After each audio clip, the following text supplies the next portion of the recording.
Hello, everyone, and welcome back to Perpetual Chess. Before we introduce our guest, who I'm super excited to chat with, wanted to give a shout out to our sponsors, Chessable.com. Chessable, of course, has tons of new courses. Romain Eduoard has a new lifetime repertoire on the King's Indian attack if you're going to try to put your opponents to sleep like I do. But you can also sign up for Chessable Pro. One of the features they have is right now, as I record this, the candidates is ongoing. And of course, this particular episode is not focused on the candidates. Tune into the bonus pods for that. But if you want to drill, there's been so many instructive games. And again, as we record, we're only 4 rounds in. And Grandmaster Alexenko has a course available for Chessable Pro members. And of course, you can do things like Puzzle Connect as well. If you do decide to sign up for Chessable Pro or purchase a course, be sure to use the link in the description. And without further ado, I would like to introduce our guest. So our guest was the founder of Hayes Publishing, founded in 1991, which, among many other books, published the 21st century edition of My System and Winning Chess Tactics for Juniors, which I am holding in my hand. He's also a USCF expert who started chess in his 20s and made it all the way up to the 2100s. So he was an adult improver before it was even a thing. He also founded several other successful businesses outside of the chess realm. These days, he's semi-retired in Oklahoma, but he was a stalwart of the Dallas chess scene, organized a lot of events there, did a lot of travel, and got to meet and spend time with legends like Bobby Fischer, Boris Spassky, and David Bronstein. I've read some of his essays about this, and he's got amazing stories. No pressure, Lou. So I am excited to welcome to the program Lou Hayes. Welcome, Lou. Thank you, Ben. I'm very glad to be here, and I want to thank our friend Will Brugge for getting us together, kind of by accident, but I'm excited to talk to you.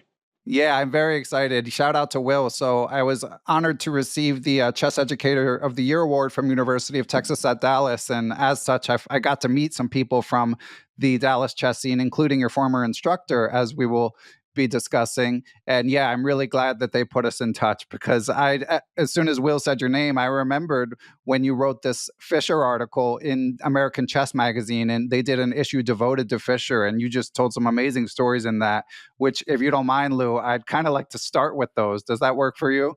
That's perfect.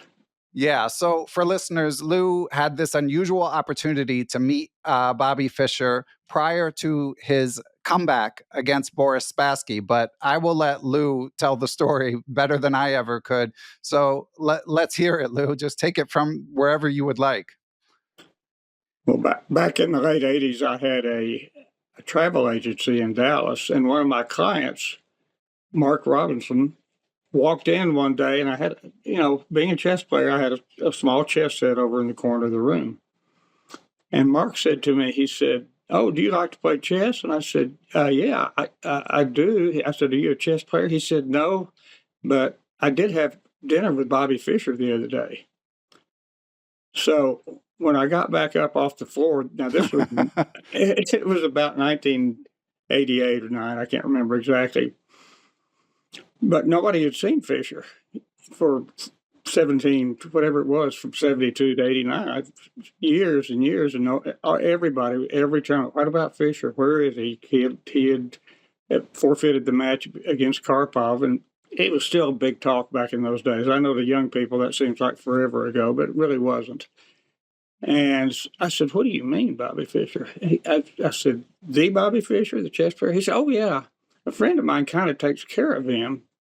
And I said, "Where did you have?" He said, "Pasadena, California." So I got a little suspicious. I thought, maybe this guy's telling the truth. And so I sat him down, and we had a good talk about it. And I said, "Well, how did your friend get to know him?" He said, "Well, we all belong to the Worldwide Church of God back in the 70s. And I thought, "Ooh, this is real." Yeah.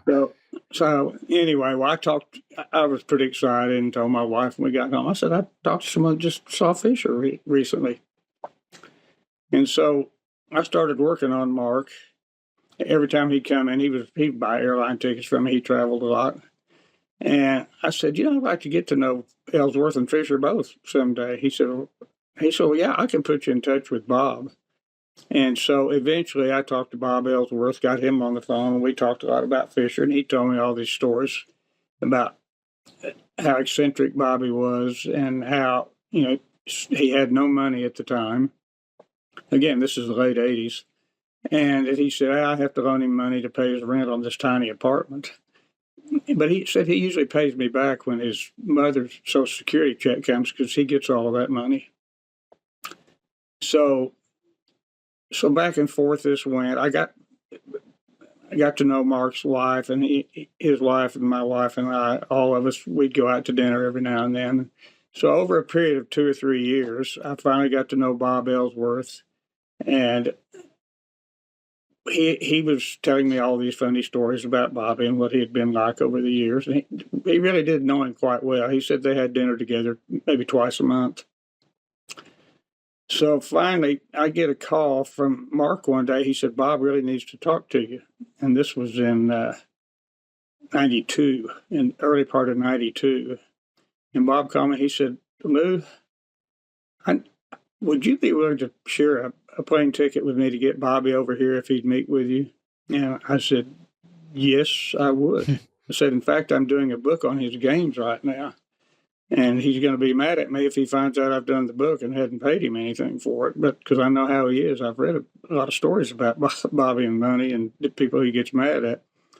And so he said, fine. So Bob and I bought a ticket for this Zeta. I'm still not sure about how to. Rashkani is what it looks like. And she was like 17 years old, but she had been talking to Fischer a lot and was a big fan of his, and she wanted to come meet him in California. So we bought the ticket, and Bobby came over, and Bob said, now don't press him on this. It was, he said, I'm going to try to get you an audience with him. Just let me know. So anyway, so finally I think I was getting ready to go to the New York Open because I used to love to go to that tournament. And Bob called me. He said, can you be here Friday?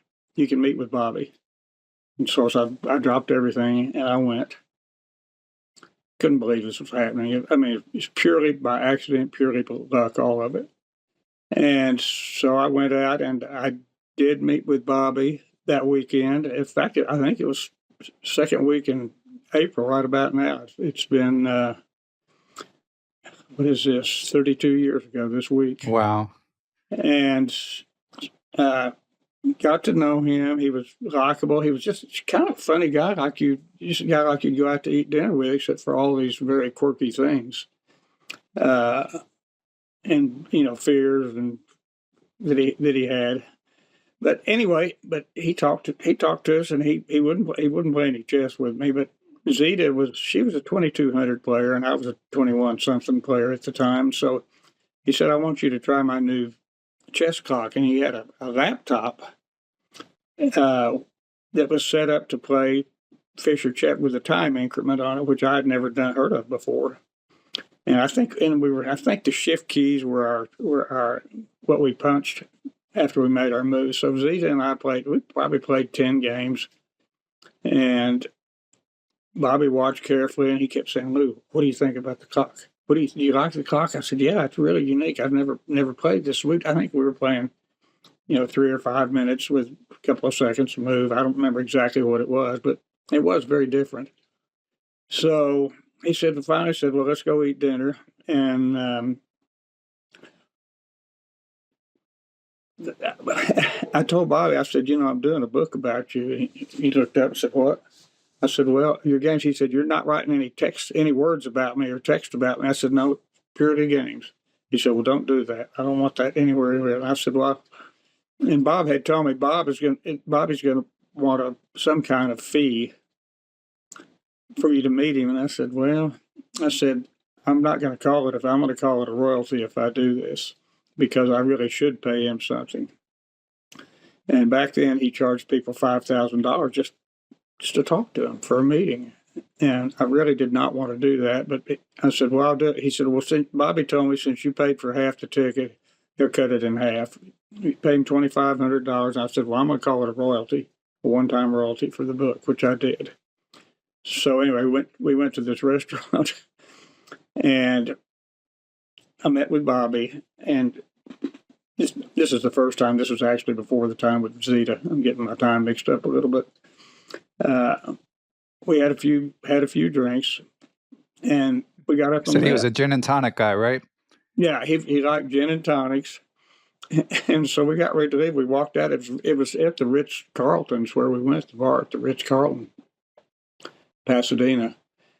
And so we walked out, and we're going out towards the cars, and Bobby suddenly started, he was always patting himself down. He had always losing things. The most absent-minded person I've ever seen in my life. And I'm pretty bad about it, but he lost everything. So I said, "What's wrong?" He said, "I left my briefcase. It's got your check in. I left it under the table back there." So Bobby goes back and he gets it. And I just saw him for a while that night. And then the next afternoon is when I met Zita and we did our chess, but we went to dinner again. And we talked, had a lot of talks. In my article, I wrote about how much respect he had for Reshevsky. And I always had read they were bitter enemies. But because Reshevsky died had just died 2 weeks before I got out there.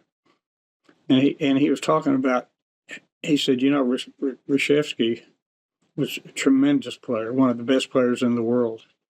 And he said, I always had a lot of respect for his play. He said, we didn't get along great, but he said he was an unbelievable chess player, which I was really surprised to hear because of their previous encounters.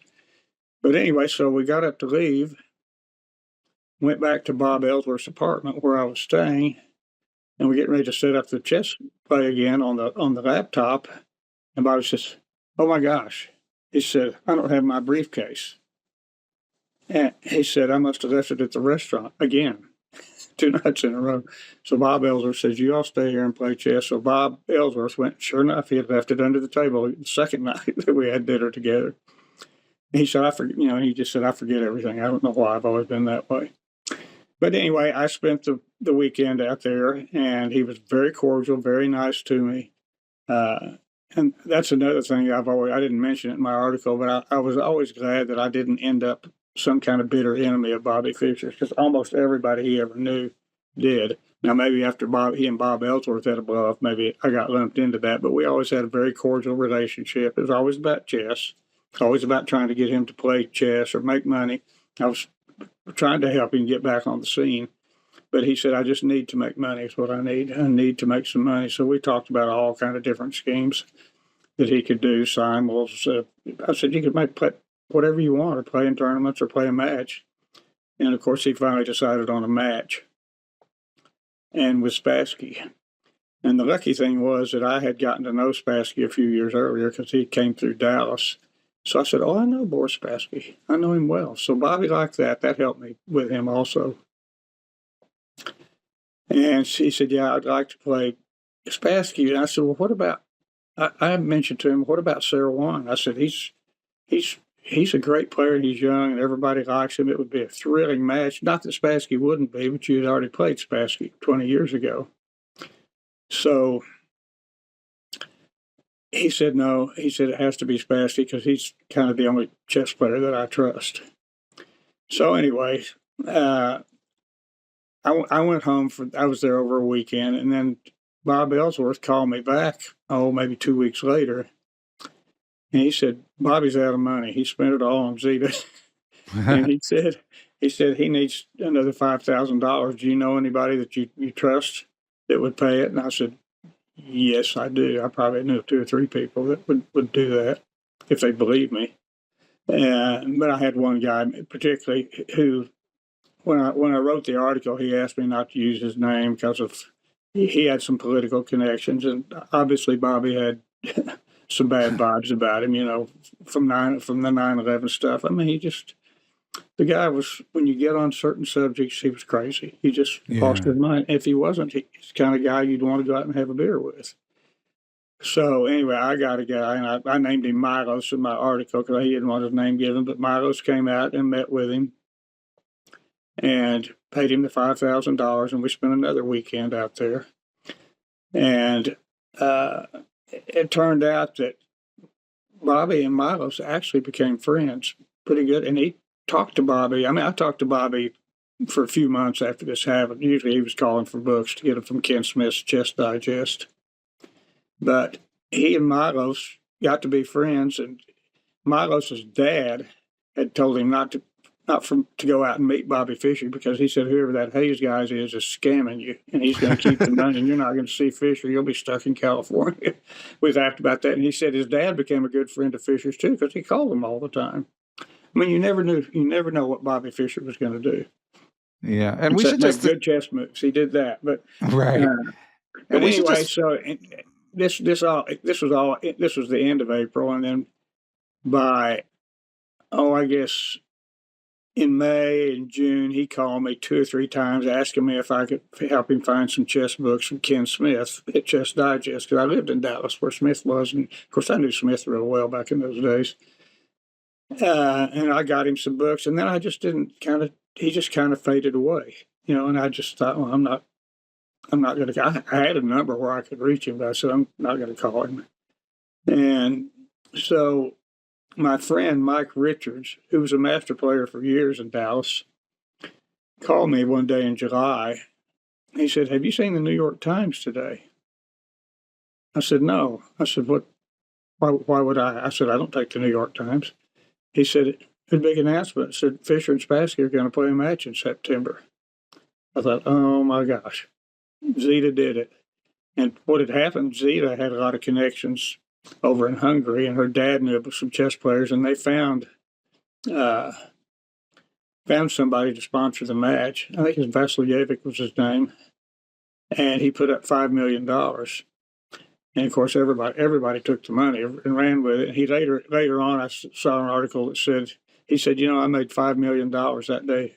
And the person asked him, "What do you mean?" He said, "That was my first bid. I was willing to put up $10 million, but they didn't ask for any more than the 5." Yeah, I don't know if that's true or not, but I did read that many years later. That's funny. So anyway, but really, Zita was the one after I had met with him and Milos, and we'd provide him with the money and to spend time with her. He again kind of faded away from my life, but then I really never heard from him after that. But he played the match and he made his money, and I was really sorry about the things he said then and after 9/11. I mean, it was.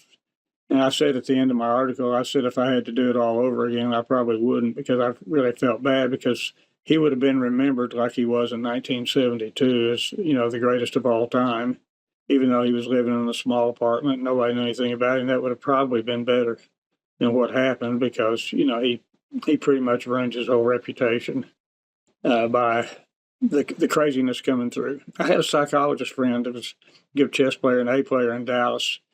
And I told him all these stories, and his name's Kay Hale. And he said, Bobby's not going to ever be treated. He's the kind that would never have any treatment for any of this paranoia that he has. And he said, he's going to lead a really stressful life. No matter what he does, it's going to be stressful, and he's going to die fairly young.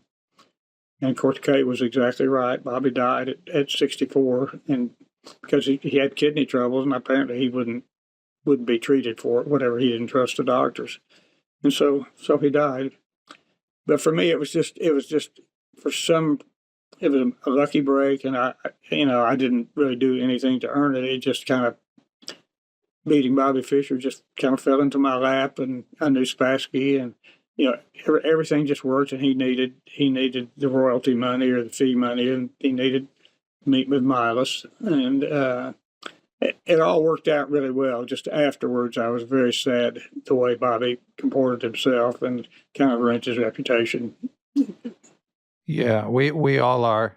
Lou, if I may highlight a few points. Number one, so as you frame it in the American Chess Magazine article, I mean, this in a sense was a love story, although really an unrequited love story, because it was, as you say, it was Zita who really motivated him. He was just, I don't know if happy living in squalor is the way to put it, but he was resigned at least to living in squalor until that came along. But that love, you say, as far as you know, was never really consummated. Like, they exchanged letters and she came to visit, but they didn't end up having a relationship, like a romantic relationship. No, I mean, they'd sit next to each other on the couch, but Bobby he wasn't putting his hands on her or touching. I mean, Yeah, she and was of like course she was a 17 or teenager, 18 and years old. He was yeah, and 30 these, years older than she was. yeah, I mean that was obviously improper then, but even more frowned Yeah. upon, rightfully now. Um, yeah, it's an incredible story. Yeah. And she, she was the sweetest young girl. She was high school age.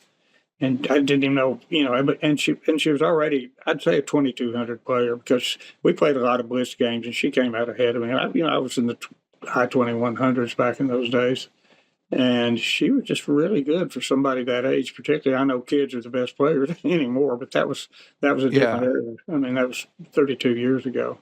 yeah, But I thought a and lot of Zeta, and I had some time to talk to her, just the two of us, and she was the real thing. She was a great person. And yeah, but I'd heard she got married and went to New Zealand years and years ago, but I haven't heard anything about her for 25 years probably. okay, yeah, and Bobby, of course, no pictures allowed, right? Went No from pictures. In yeah, fact, if it hadn't been for the recording that of him on the telephone, uh, leaving me a message about getting books for Ken Smith, I would have probably never. I mean, I didn't tell anybody at the time except Milos. And I said, look, nobody's going to believe it. They're going to think I'm crazier than Fischer if I say I've been right, having dinner with Bobby Fischer. So I just sat on it for 25 years, and then he died in '08. And in 2017, I thought, I probably should tell somebody about this. And I was 70, so who cares? Who yeah, cares? and we're glad that you shared the story, and we'll play the voicemail in a second. Lou has posted it on YouTube, and it's so clearly Fischer. But one other point, well, a couple things I wanted to highlight. Number one, just want to underscore, like, this is the pre-internet age that you met him, so everyone can there can be rumors that Fischer lives in Pasadena, but he can pass through life fairly anonymously, even though, as you've written, Lou, around the match of the century, he was possibly the most famous person in the world. And these days, with chess Reddit detectives, that wouldn't fly. Like, these days, he couldn't disappear, but in those days, he could. And I Yeah. also wanted to mention, no pictures, but you said he did give you a travel chess set, right? Yes, he did. I don't have it with. Actually, I've got it in my safety deposit box. As I you don't want should, to. I yeah, don't want to. I don't want to lose it. But yeah, he actually gave me one each trip. He gave me two, and he amazing. gave those as gifts for people over the years. So I heard that some other people got them. Just little pocket sets, that you Yeah, can. And he always had one. He had them. He right. looking at showing me positions, and he just loved these they're nice little leather chess sets, with slots for the little plastic pieces. Yeah, legendary for carrying those. Okay, so I'm going to play the voicemail that you can also hear on YouTube. It's fairly short, but I mean, it's, Fischer is just such a notable voice. Oh, hi, Lou. This is Bobby. I was thinking about those magazines. I think you better order them from Smith and the chess and the British chess, 84 and 85 yearbooks. And I can pay for them if need be. So, but should order them before somebody else gets them because they might be hard to get. Okay? Thank you. Bye. Such a classic Brooklyn accent. And you didn't end up making him pay, right? Right, Lou? No, I didn't. But I mean, you listen. I mean, that could be just a good friend. You listen to the way he talked to me. Hello, he called me by name. He said offered to pay. He said thank you. Well, just the whole message, just like one friend to another, which made me happy because he wasn't demanding of me or anything. We were. I mean, I would say we were friends. I'm sure he didn't trust me like he didn't trust anybody else, but he was always very cordial with me and very nice. Yeah, Uh, well, yeah, and I had forgotten even about that recording. I'd gone through a bunch of old stuff, and I had a little box of Fischer stuff in it. This was in 2017.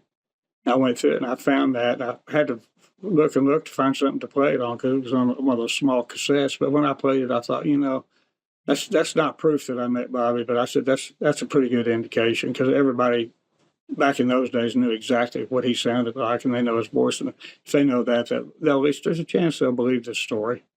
So well, that's why I went ahead and did all yeah. this. I don't think anyone doubts it, but these days, honestly, there's probably some way that like forensic scientists could verify that it's his voice, but I don't think we'll need to do that. Um, And well, well, Lou, I mean, the Fischer stories are amazing, but you've got so many more. I want to get to Spassky and Bronstein, but first I actually want to dig a little more into your chess story. So you started tournament chess in your 20s, is that right? yes, actually, it was because of Bobby Fischer. I knew how to play, but in late part of 71, he was playing these matches with where he played Petrosian. I think was the last one before Spassky, but I think he played Larson and Taimanov. And he was. I read these stories, and it wasn't even. It was just in the paper back then. That's gosh, that Bobby Fischer, and I remembered him from when I was a kid. And the game of the century was played when I was 11 years old. And for some reason, this old chess teacher I had showed me that game, which was another impetus for me. And Bobby was already a god to me when I was in 1958. In 1971, he was playing these matches, and so I got interested, and I had an old stand with a chess table on it. I did always like chess. I played, once I learned how when I was a kid, I was, I beat my brother and beat my cousin and all that, and I thought, I'm just nothing to this. But then in college, I had some guys I played with, and we had a few good players, and chess was kind of always lingering out there in my life. But I was so busy doing other things, I didn't play much. But once 71 came, and Fischer was beating all these guys 6-0, I thought, this is really interesting. And I found an old chess book that I'd bought years ago, Hastings 1895. I know you know the book. And I got it out in weird notation.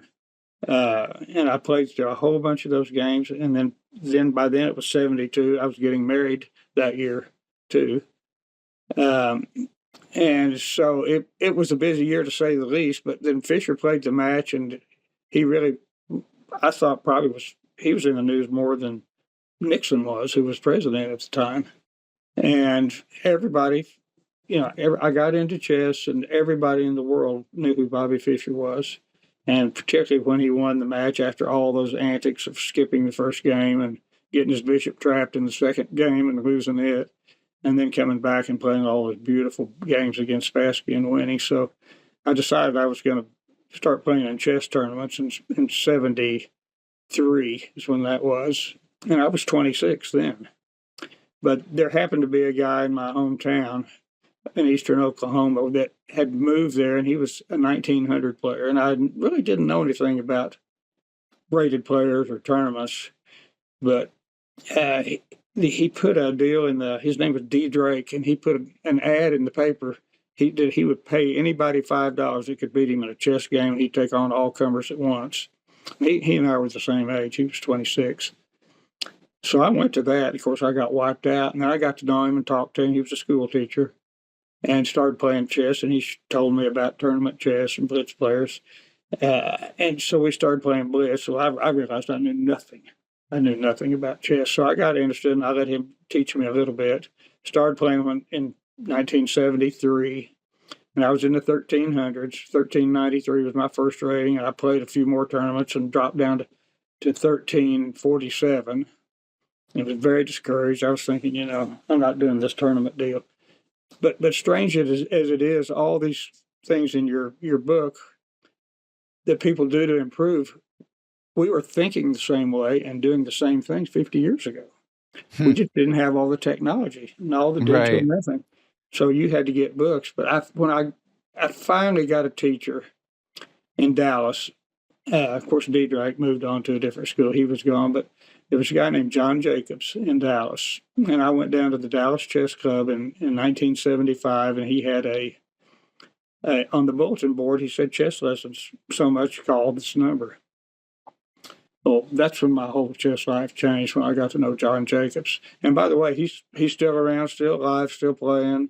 Yeah, great guy. I met him in Dallas as well. And we should say there's two John Jacobs master players. So this is the Dallas one, of course. Yeah, this is the one with J-O-H in. The other one was J-O-N from New York. Yeah. But anyway, John has been a teacher for years and years, although he had other jobs, working for the Chamber of Commerce, I think in Dallas for 30 years or something, but he's retired now. But everybody loves John down there, and he's taught so many people how to play chess. But anyways, in April of 1975, I called him and had my first lesson. And I was driving 4 hours each way, spending weekends in Dallas trying to learn. And the Wow. first thing he told me is we played some games. He said, "Lou, you are a terrible tactician. You're never going anyplace. You're never going to get out of the 1300s." So he says, "Here's what I want you to do." He said, "Get this book." He named some books. He said, "I want you to read and work these problems." And I said, "I want you to start playing the Danish Gambit or the Goring Gambit and the Smith-Morra Gambit." And he said, which I still play all of those just because I love playing that kind of chess, open positions. And so anyway, and I'd go see John once a month, and I was playing in a few tournaments here and there, and I started getting better. And I got to where I was almost addicted to solving chess problems and going through chess books. And, I didn't try to memorize it. I just liked doing it. And I still do. In fact, I play all my chess on Lee Chess, but I went on chess.com just to joined it and to solve their problems. And I went on that problem thing. It was this past year, and I was on it for 3 months. And I don't remember, I did several thousand, but I mean, I got a rating like 2840 doing that, which that's not like, it's not like a real 2840, but it said it was in the top 99%. Because Yeah, not bad for a 75-year-old. I loved it. I just love it, and I got addicted to doing that and playing gambits. So I mean, I've always played gambits. So anyway, but John, we'd go through my games together, and pretty soon, actually that was in 75, and I went to in 78. So about 2.5 years, I got into Class A, and sure, just because of what John had taught me to do. And then I moved to Dallas in 1979. And spent 19 years there, but the first 10 years it was all chess all the time. I was working, I had 2 businesses, but still. And I got involved with the Dallas Chess Club, and through that I got involved with. There was a guy named Hal Bogner. I don't know if Hal's around. He was half. Is he still he's around. Yeah, he's active on Chess Facebook to this day. Yeah. Okay. Well, Hal, he was in Half Moon Bay, California, and I met him at one of those New York Opens and got to know him. And I'll never forget, he told me, he said, "I have a column that goes to the San Francisco newspaper." We were in Manhattan. He said, "I'm going to send it to him." I said, "Well, you better overnight it." He said, "I just use the internet." And I remember asking him, I said, "What's the internet?" I never heard of it. This is probably, 89 or 90. So he explained to me all about the internet. But anyway, we stayed in contact, and so he was big on that things like famous grandmasters coming around the country, and he was just in the middle of everything. So he would always call me when someone was coming through and see if I'd set them up in Dallas, which I did. And so that's how I got to know Spassky. That's how I got to know Bronstein. I met Anatoly Lane at Lone Pine.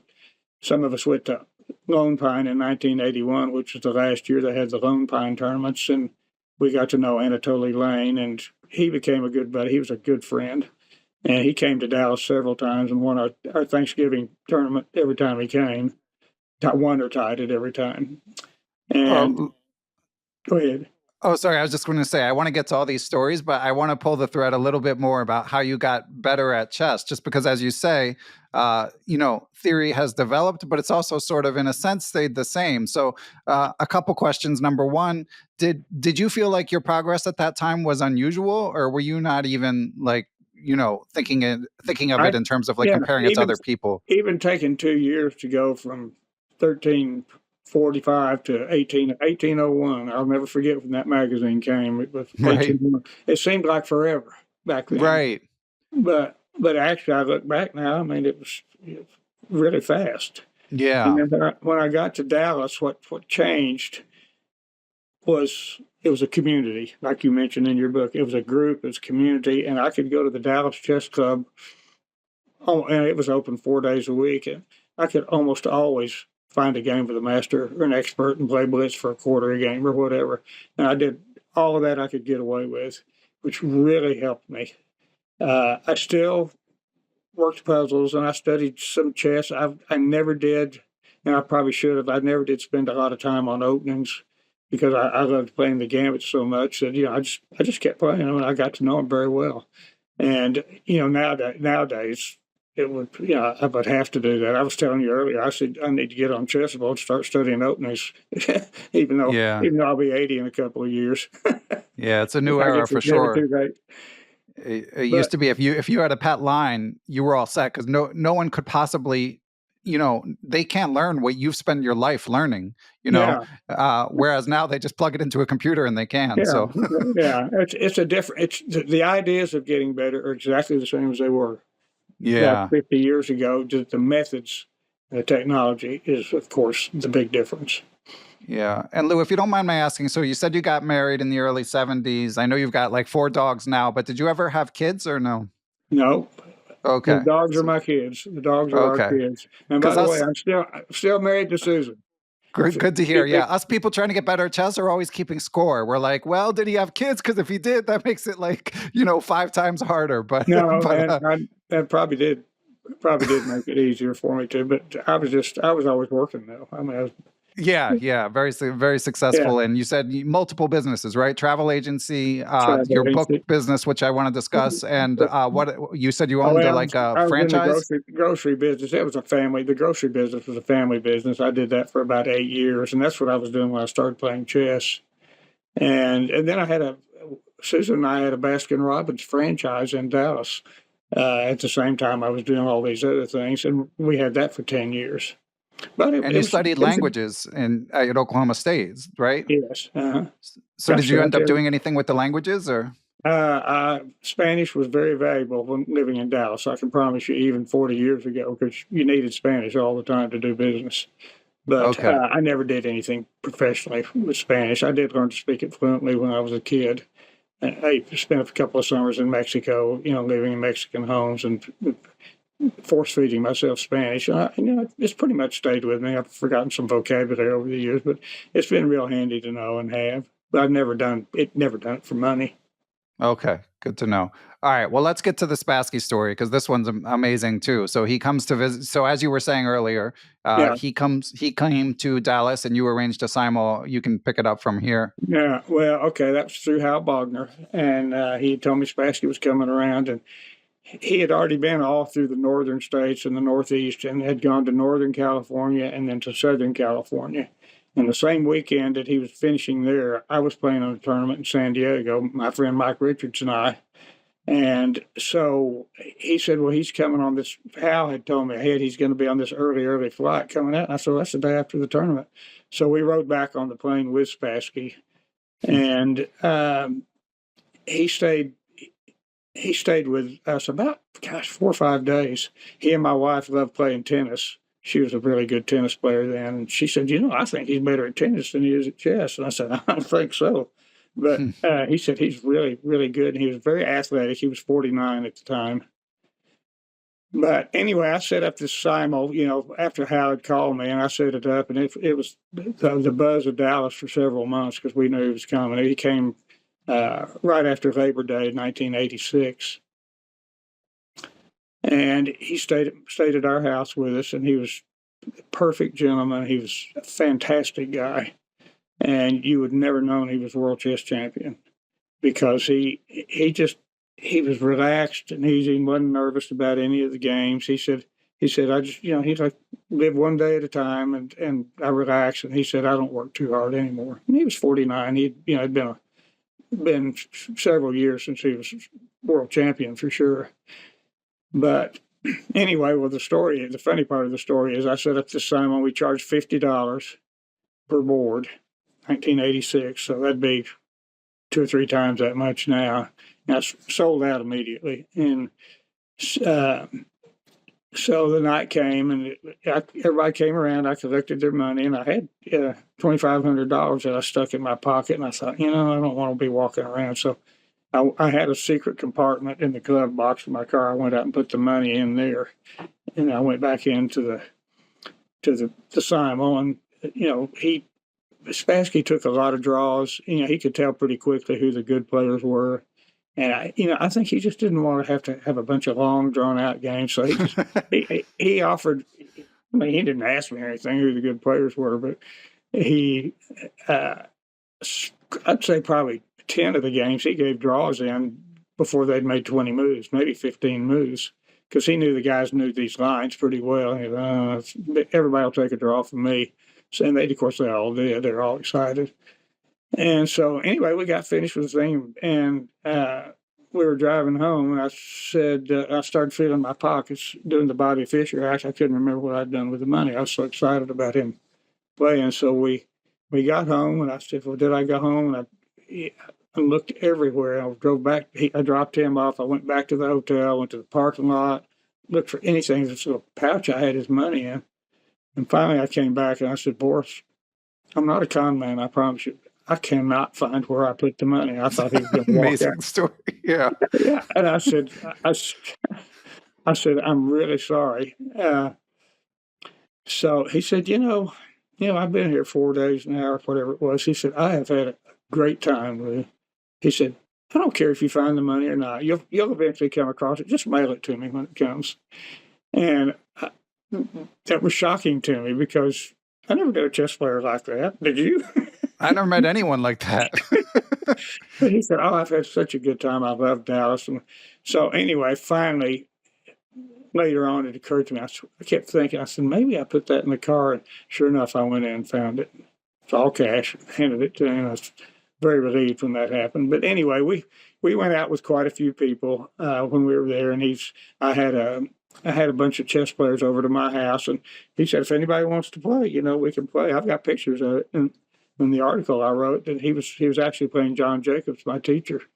John was funny about it because he was a big up-and-coming junior when Spassky became world champion, and so they played.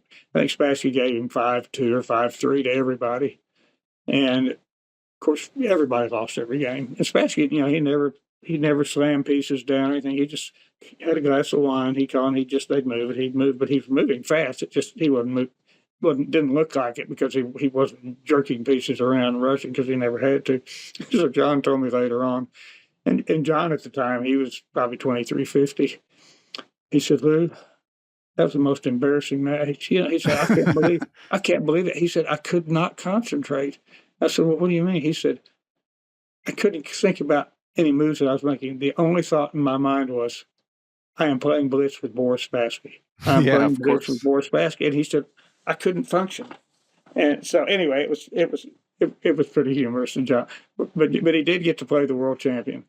Yeah. So he was real happy about that. From everything I've heard about Spassky, he seems like he's probably the least quirky world champion. Was that your impression? Absolutely. And my wife thought he was wonderful.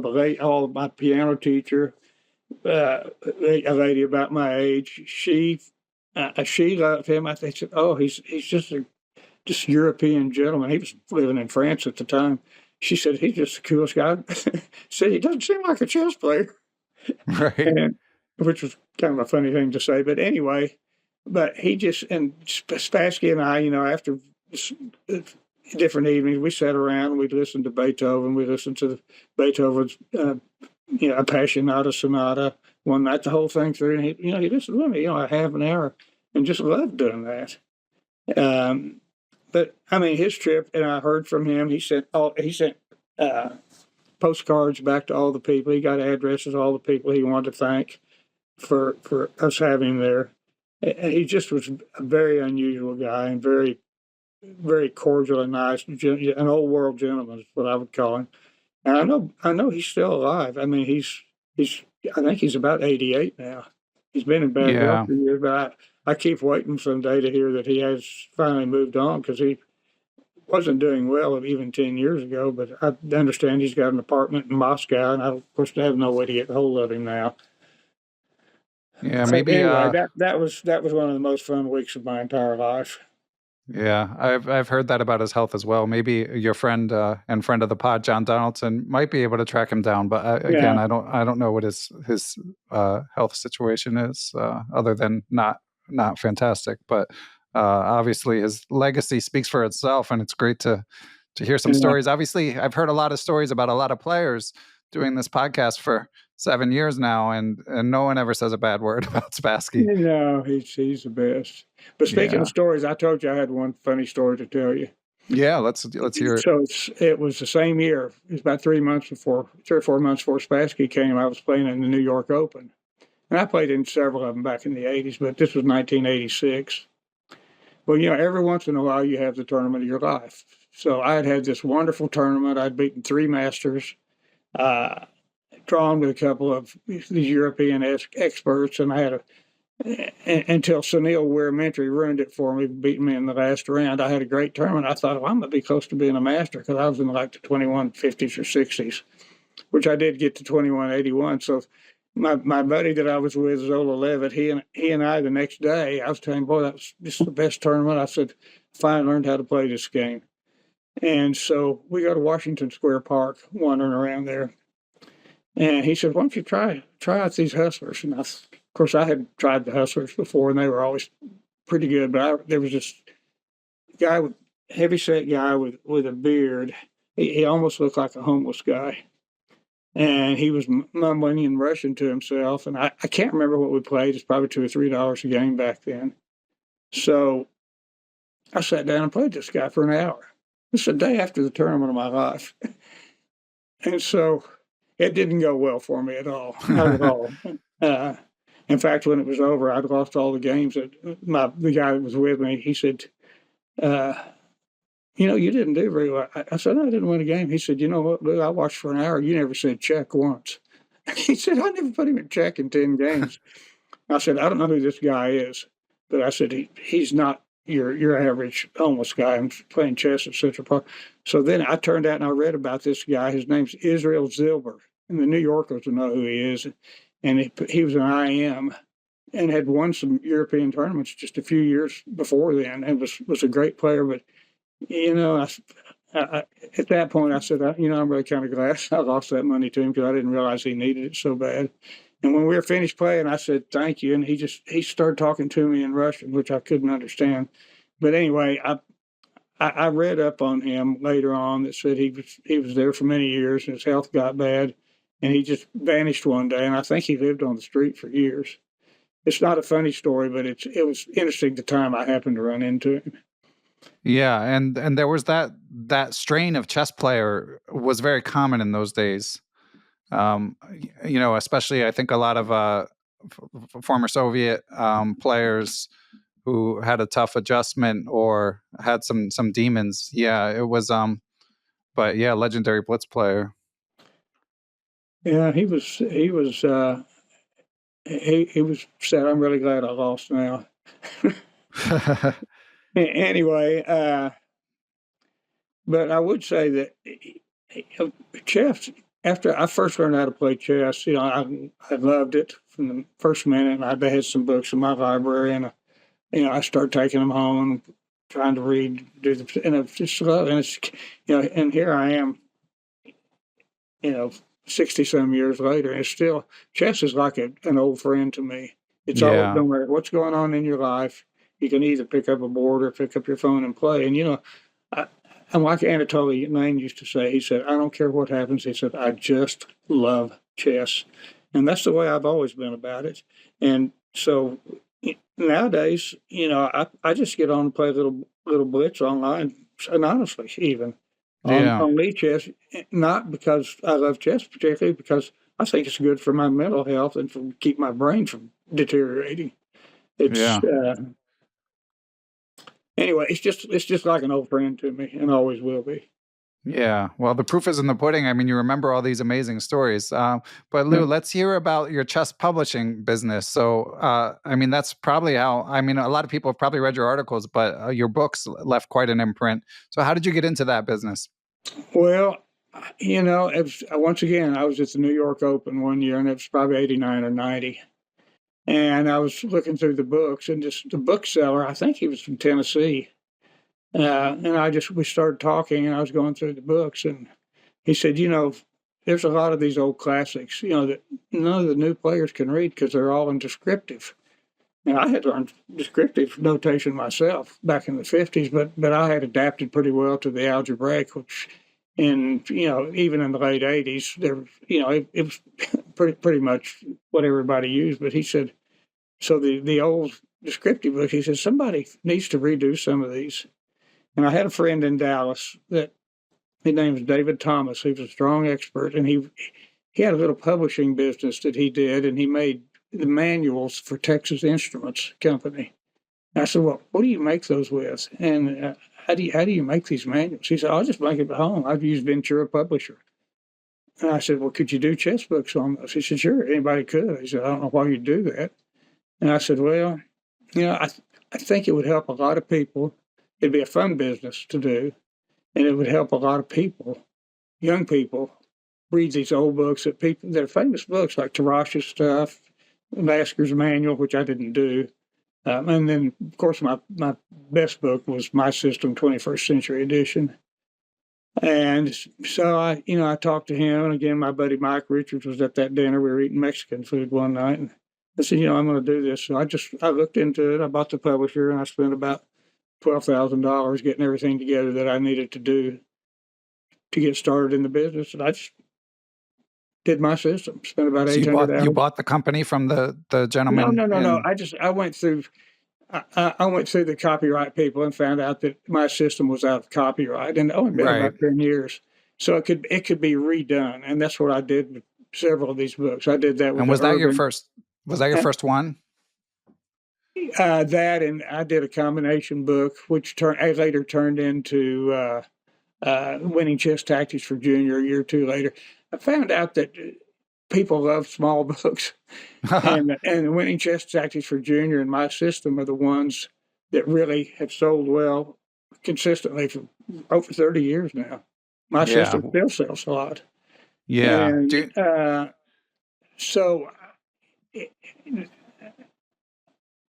the copyright had run out on My System, so I spent most of 91, probably from March until about maybe the end of July, hundreds and hundreds of hours redoing it and rewriting it in what I would call American English, because the old one was very difficult for people to read, and it was all descriptive. So anyway, it came out, and I took it to the U.S. Open. I didn't play in it. I just went out there, and I took a box of books with me to see if anybody would buy these books. And they sold really well. Sold the whole box really in 2 days, which I think was 48 books. And I said, well, so then thanks to Hal Bogner and some other friends, I got the names of all the chess dealers. I had done that earlier and sent out advertising on it, and most people took it in, and the book started selling, sold a whole bunch of them that first year, and it continues to sell year after year after year. Yeah, and it's amazing because now there's like so many versions of it. But you said, know what, mine, I didn't pay any authors. I didn't have to pay royalties because it was out of print. I did all the work myself, and I could sell it for a lot cheaper price. Right. And the rest, and I've only gone up $2 on My System in 32 years, from $17.95 to $19.95. And do you have a rough estimate, and do you mind sharing how many it sold? I don't know if I should say that or not. Oh, okay, we can leave that out. It sold a whole lot, but okay. I mean, yeah, it's six figures. I'll put it that way. Okay, yeah, because I was lucky enough to interview Stuart Margulies, who of course co-authored Bobby Fischer Teaches Chess, and there's a lot of, and of course we recently did some tributes to Jeremy Soman. There's a lot of there's more folklore than fact around sort of the best selling chess books of all time, but obviously My System is right there. Yeah.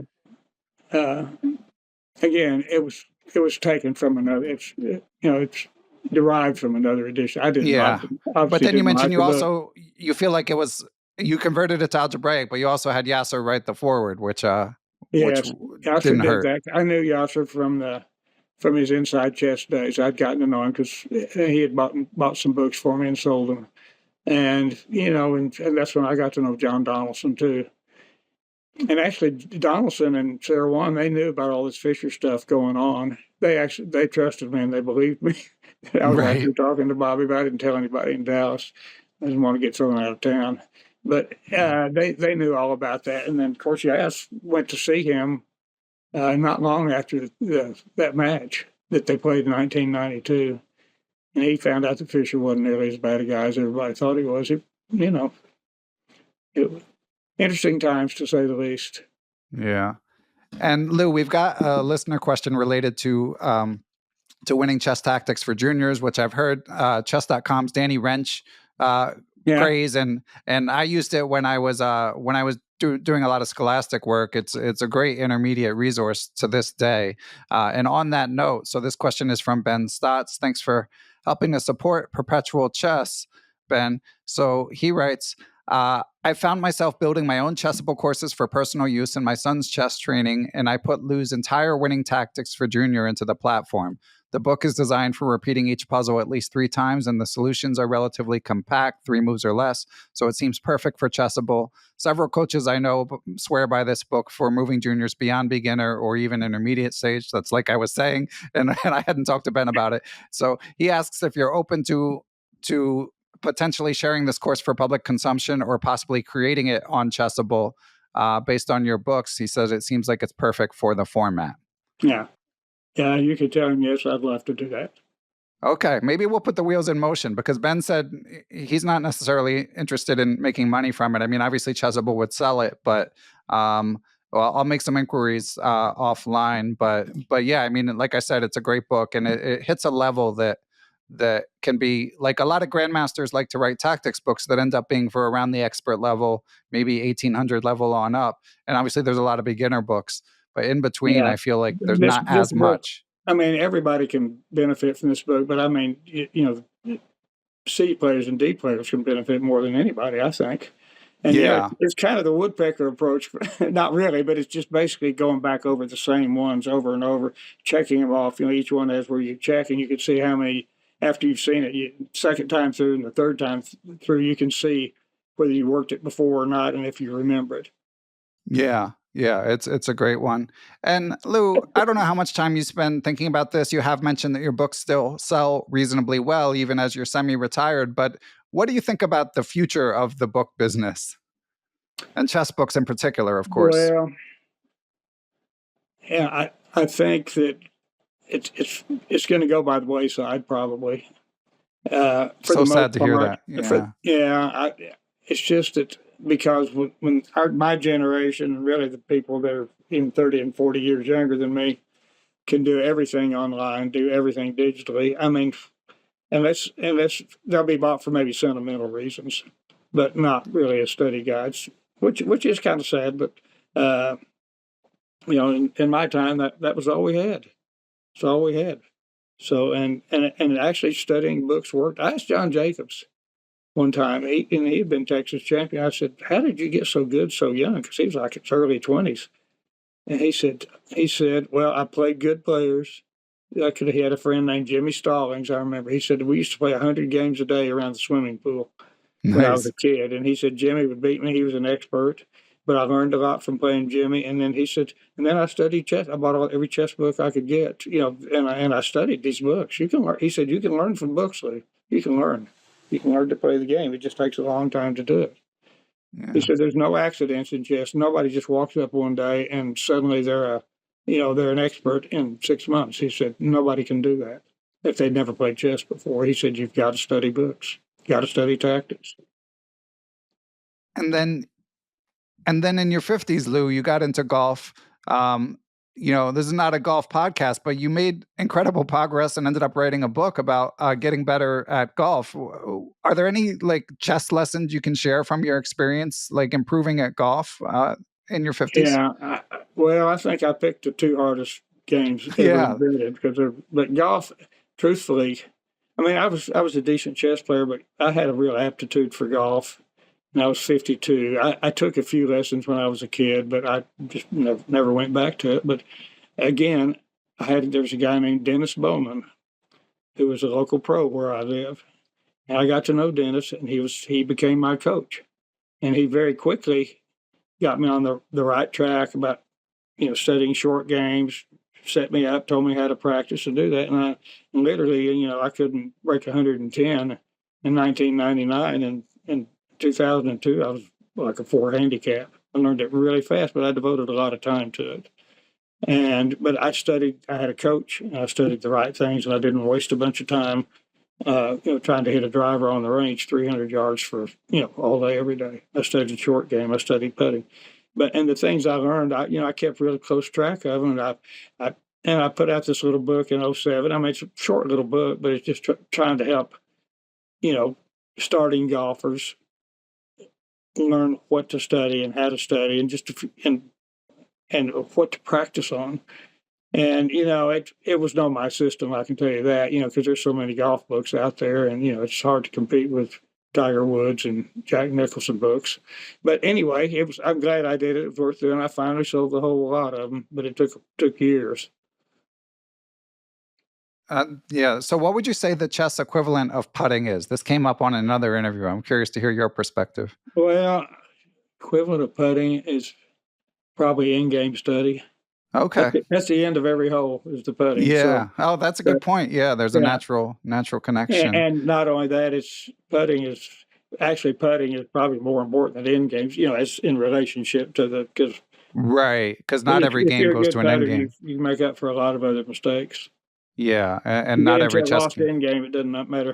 Doesn't matter how good you are. If you're lost, you're lost. Yeah. Okay, well, one more topic for sure from my outline, Lou, is your David Bronstein stories. Before we get to them, are you familiar with Jenna Sasanko's writing about Bronstein? Was that in that Russian book? Yeah. Yeah, what was the name? I forgot the name of that. I did read that years ago.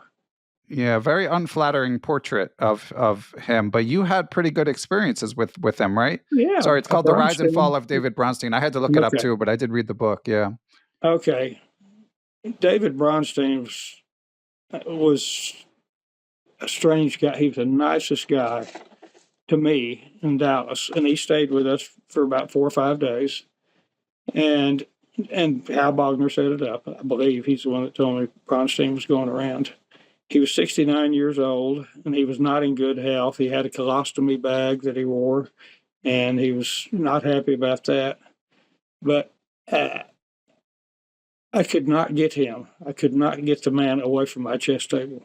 Because he would get up in the morning, we'd eat something, he'd go straight to it, and he's over there looking, playing with the chess pieces, analyzing, studying, and didn't have to do it at all. He did an exhibition, but he wasn't doing that. He just was obsessed with chess.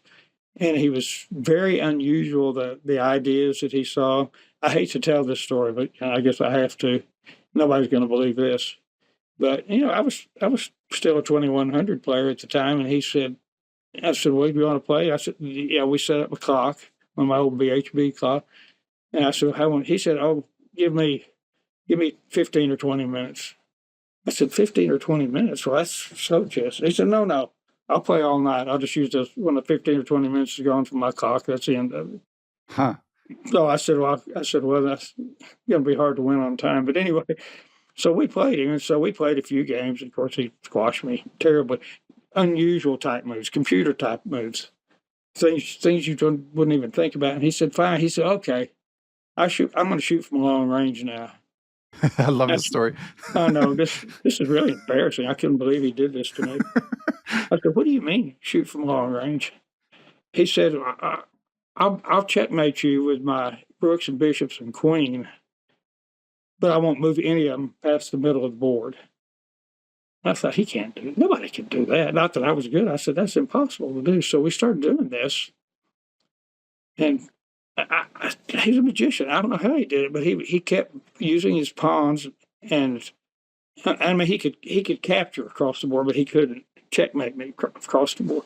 But anyway, he'd open up my king no matter where it was, and then he would get his bishops and his rooks, whatever long range people. Long range, he said, I'll shoot from long range.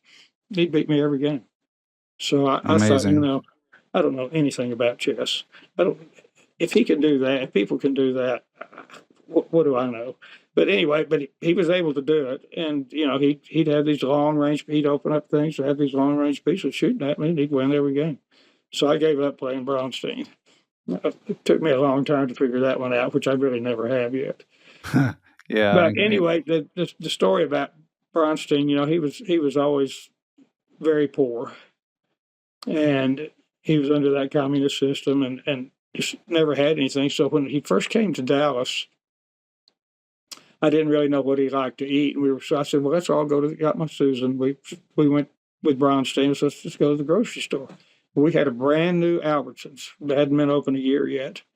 And so we all went in there and we walked into the store, and David was right there next to me, and we were chatting away. And we got up, and the register. It was a busy night. The registers were ringing, and food everywhere, and shelves stacked high with everything. And he reached up and grabbed me by the arm, and he said, "I can't do this." I said, "Are you not hungry?" I mean, what do you mean you can't do this? He says, "I cannot look at this." And then he got tears in his eyes. He said, I can't see this. I have to go back to the car. Please unlock it. Let me back in." And I said, "Well, okay." And I said, "Well, what do you want me to bring?" And he told me the stuff. So I went back, and when we got back in the car, he said, "I've never seen anything like that in my life. All of those people, all of that money, all of that food, everything new." Right? He said, it's too much for my brain. I can't Wow. I can't watch that anymore." Which is, for whatever that, it was just, I'd never dreamed it would happen to him that way. But I've read things about him since that he sometimes doesn't like people that have money, and he thinks he didn't like that. But as far as it went, he was a joy to have in the house. He wrote me a nice, he autographed a book, wrote me a nice note at the end of the book, and said he had really enjoyed Dallas, just like the rest of them. By the way, that book and all my trophies, my chess trophies, and most of my books got destroyed when a tree fell on my storage shed about 10 or 15 years ago. So I actually lost that. I got a picture. I'd say I lost it. It was pretty much destroyed with all of my other chess stuff, which was a body blow. Yeah, that's heartbreaking. I mean, the Yeah, story is well, heartbreaking too. When I read your essay, that same story stood out to me. It was like yeah, just shocking. I mean, yeah, it really gives you perspective on things that people take for granted. yeah. Well, even at that age, he gave a great lecture and answered questions. He spoke perfectly good English, and but he was back in those days. That was in '93, I believe. It was like playing a computer when you played him, because you never knew what was coming next. What idea was coming next? It was a lot of fun playing with him. Yeah, yeah. I mean, some of his moves, which you chronicled in some of your articles, like that rook takes a3, is just I saw that legendary. rook takes A3 position. I probably when I was just starting to play chess in tournaments, I looked at that and I said, "Gosh, how would anybody see that move?" Based on a Yeah, background thing. But I never forgot that position. That's why I put it in there. yeah. How can you not? Um, well, this has been amazing, Lou. So, what would you say? Like, what is your fondest chess memory? I'm guessing it's something we covered, but maybe not. Well, my fondest chess memory, of course, is that 1986 Okay. New Yes. York Open, where actually I beat a senior master and two masters, and had had the best tournament of my life. That's a fond memory. But other fond memories is, I'm a big fish in a small pond where I am. Not a kid. There's a college here, and I go up there once or twice a week, and they have a chess club, and I have taught kids that are, I'm talking 12 and 1300s on light lead chess or anything. I've set up a position of king and one pawn against a king. I've taught them about opposition, and I told them if they never learn another thing in chess, they'd need to learn this. So it doesn't work for rook pawns, but I said king and pawn against king, figuring if you can win it or not, and how you can win it by whose move it is. And that's, to me, and they've learned that. A lot of them have learned that, and they understand it. And they know they can trade down positions and see whether it's won or not. So that's been a fond memory, teaching these young people that position, among other things. But that's one thing anybody that wants to learn about chess is what I teach them right off the bat, and then game Yeah. position. Yeah. It is. It is very fundamental and instructive. But you'd be surprised, people don't understand it. You can put a position where it's real easy to get the opposition win. They have no idea. Yeah. So anyway, that's what I think. My fondest memories are like these kids I'm teaching now. They were probably 900 to 1,000, and one of them's a 1,700 now after 7 months. That's great. And they've all improved 300 or 400 points, just since September of this year. So that's always going to be a fond memory to me. That's great. Yeah. And And last thing on Fischer, just to bring it back as we wrap up, like, so I mean, you described the general encounters, but as someone who got into tournament chess because of Fischer, and then have this through this crazy confluence of events, have the chance to meet him. Like, what was the feeling like when you walk in the room and he's there? You know, like, I mean, Yeah. someone's. I mean, try to imagine it yourself. You know, I thought, I kept thinking, did this really happen? Am I having drinks and dinner with Bobby Fischer? And I thought, why did this happen to me? I didn't do anything. You know, I just had a chess set sitting out in my travel office one day, and it all just happened. It was stunning. I mean, of course, it's unforgettable. I just wish it had ended better for Bobby. That's what I wish. But he did what he did. Yeah. I would say, of course, meeting Fischer probably that's my fondest chess memory. We didn't play any, but I mean that whole experience, that April of 1992, and then him actually playing a match and making $3 million or whatever it was. I was glad he made the money. I was glad he did. It's just, anyway, I just wish it had ended better for him, but I'm glad he and I never had a fight. Yeah. And I was 15 at the time, already a chess player. And I remember my personal shock and talking to people about just what he looked like, because, he was in the prime of his life in 72, obviously, fit and young and no miles on his face. And then you never see him. So it was surprising for everyone who just saw the images, but to walk in a room, did you have any sense of like what he was going to look like? When I first met him, I thought, first, of course, obviously I said, man, he looks old. And he had gained a bunch of weight. Now, he wasn't fat, but had a paunch on him. But, and he had this beard. His hair wasn't long, but, after 20 years, we walked right into the Ritz-Carlton bar. Nobody knew who he was. Nobody recognized him. I think by that time, after 20 years, he could. Well, it was only about 17 or 18 when I first ran into him, but I think he could have gone virtually any place in Los Angeles, and nobody would recognize him. Maybe perchance an old chess player might have recognized him, but probably not compared to what he looked like when he was, when he was on talking to Dick Cavett or Johnny Carson back in 72 or 71. It's an odd memory. It's, I'm glad it happened, but again, I wish it had turned out better. Yeah. Well, yeah, I agree. It's such a sad story, but Lou, luckily you've had some happy stories to share too. This has been fantastic. Anything else before we say goodbye? No, that's pretty much covers everything I was going to talk about. One thing I didn't tell you is, that made my chess career a lot harder, tournament, was that after my third year of playing tournament chess, I was diagnosed with diabetes. And I had to take insulin through all those years that I was doing it. And I had a lot of weird experiences with low blood sugar and high blood sugar playing my tournaments. But nowadays, they have all these devices that monitor your blood sugar every minute, day in and day out. So players nowadays, I think, you could actually be playing a lot of tournaments and long tournaments and day and night and stay healthy, which is a big improvement. Yeah, hopefully people don't think there's some sort of cheating apparatus. That's what you have to worry about these days with anything digital. Okay, well, Lou, it's been fantastic. Thank you for sharing your stories. It's incredible to get this firsthand chess history. Well, and thank you to you. I mean, your podcast is what you've done for the chess world is amazing. And I need to go back and listen to a bunch of these, but it really is. You've done a great service to the chess world by interviewing all these different people over the years. Oh, well, thank you, Lou. And thank you for doing that. Sure. It's absolutely my pleasure, but I appreciate your saying that. Thanks. And so we're recording this, listeners, on Monday, April 8th. So we got the eclipse in a few hours, and I know you're right in the thick of it. So hope you keep your eyes safe, but enjoy it, Lou. Okay. Good talking to you. Thank you.